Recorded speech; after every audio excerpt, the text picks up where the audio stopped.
Naguguluhan ka ba sa working permit sa Poland? Iba yung work permit sa work visa. Iba din sa TRC. Ngayon, sisirain natin lahat ng confusion. Step by step para sa mga Pinoy. Ano ba yung working permit? May tatlong importante na papel sa Poland. Una, work permit. Ang gumagawa niyan ay employer mo sa Poland para legal kang magtrabaho sa Poland. Ang ikalawa, work visa D. Gumagawa niyan embassy sa Pilipinas para makapasok ka ng Poland. Ang ikatlo, TRC or Temporary Residence Card or yung tinatawag na Karta Pobytu. Ang gumagawa niyan, URSAD sa Poland para manatili ka ng matagal at ma-enjoy mo ang buhay sa Poland. Rule number 1, walang work permit, walang visa. Yung employer mo muna ang mag-a-apply ng permit sa URSAD Prase. 2 to 3 months yan. Pag na-approve, saka pa lang nila ipapadala sa'yo para mag-apply ka ng visa sa Maynila or kung saan ka mang bansa sa Asia. Types ng work permit 2026. Pinakang common sa mga Pilipino ay ang Type A, National Work Permit. Ito yung 90% na Pinoy para sa trabaho sa isang company sa Poland. Tandaan, isang employer lamang yan. Valid 3 to 24 months at pwede mong i-renew. Example niyan, yung trabaho mo dito sa Poland ay factory, warehouse, construction, or hotel industry. Type S, yan yung seasonal permit para sa farm, fruit or fruit picking, at marami pang iba. 9 months yung max niyan. Mas mabilis pero di pwedeng magpalit ng trabaho or hindi ka pwedeng patalon-talon kapag ang type ng work permit mo ay type S. Tandaan mo yan, kabayan. Type B, board member. Para sa mga may sariling company o di para sa hindi pwede sa ordinaryong OFW. So kung meron kayong maraming pera or meron kayong business partner dito sa Poland, so ang type ng work permit nyo ay type B, mga kababayan. Magkano? Free para sa employee. Si employer sumasagot ng work permit ninyo. Pero ang realidad sa mga panahong ito ay pinagbabayad. Yan yung bali-balita ko.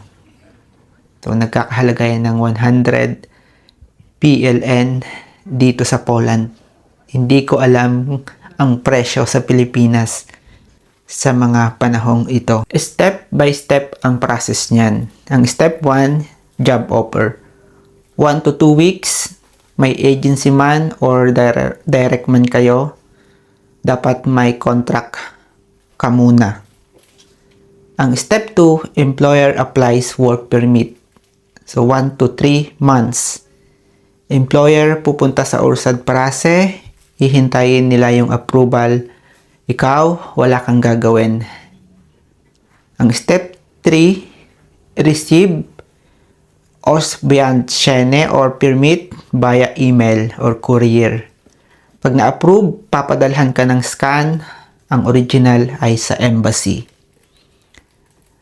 Ang step 4, apply visa D sa Maynila or saan man kayong bansa sa Asia. 2 to 4 weeks yung paghihintay. Dala mo yung permit, contract, passport, insurance sa VFS Embassy. So, step 5, pagdating sa Poland, apply ka ng TRC. 90 days ka lang pwede sa visa. Kaya pagdating mo ng Poland, apply agad ng temporary residence card. Common problems plus solution. So, hindi nawawala yan. Matagal yung permit, normal 2 to 3 months. Follow up lang kayo sa employer. Yan yung solusyon. Pwede ba magpalit ng employer? Hindi sa type A. Tandaan ninyo yan. Kapag ang type A, yung working permit ninyo, huwag kayo magpalit ng employer. Kasi kinakailangan nyo mag-apply ng bagong working permit. Kaya mag-isip muna kayo. Pag-isipan nyo ng mabuti. Scam ba yung hingan ako ng bayad sa permit? Of course, scam yan. Kapag hiningin kayo ng bayad at napaka-common na sitwasyon yan sa third country or sa Asia, mga kababayan. Kapag humingi sa inyo yung agent or agency nyo ng malaking halaga para sa working permit, matik, red alert yan. Dapat libre yan. Yan naman talaga yung katotohanan. Way back 7 years ago, libre yung working permit ko. Ang binayaran ko lamang ay ang processing fee. At yun lang. Na-reject permit ko, usually kulang yung documents ninyo sa employer. So, kinakailangan na patunayan na walang EU na pwede sa posisyon. Kapag ka na-reject kayo, it means baka may nasilip or may kulang kayong documents. So, kinakailangan yung tandaan yan. At yan yung mga common problems na pwedeng solusyonan sa pag-follow up sa employer or sa agency ninyo. Tips para mapadali. Unang-una, pumili kayo ng legit na agency. I-check ninyo sa POEA or DMW list. At napakahalaga niyan, mga kababayan, yung maging aware kayo. Tanong mo kay employer, kaya bang mag-process ng work permit? Kapag sumagot ng oo, matik yan. Totoo yung agency na yan or agent na yan. At i-ready nyo mo agad yung passport, diploma, NBI, COE para once nahingin agad ni employer or ni agency or ni agent, mabilis agad na maipapasa sa employer. Huwag magbayad para sa mabilis na proseso. Wala niyan. Walang instant. Kasi sa Poland ay may proseso ang pagbibigay ng working permit. Tandaan mo, kabayan, employer ang gagawa ng working permit. Ikaw ang mag-a-apply ng visa.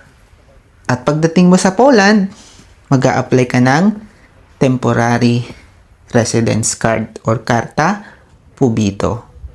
Kung nalilito ka pa, comment mo, tanong mo at sasagutin ko isa-isa. Nakakuha ka na ba ng working permit? Ilang months ang inabot? By the way, ako si Adrian at isa akong OFW dito sa Poland for 7 years. At itong mga ganitong video ay aking libangan para magkaroon ng idea yung mga nangangarap pumunta dito sa Poland na especially first-timer na katulad ko. Alam ko yung kalagayan ng mga first-timer mag-abroad. At paki-subscribe mo for more Poland OFW guides at para makita mo na rin yung ganda ng bansang Poland. At God bless and good luck para sa may mga visa application or visa interview. Have a nice day, mga kababayan.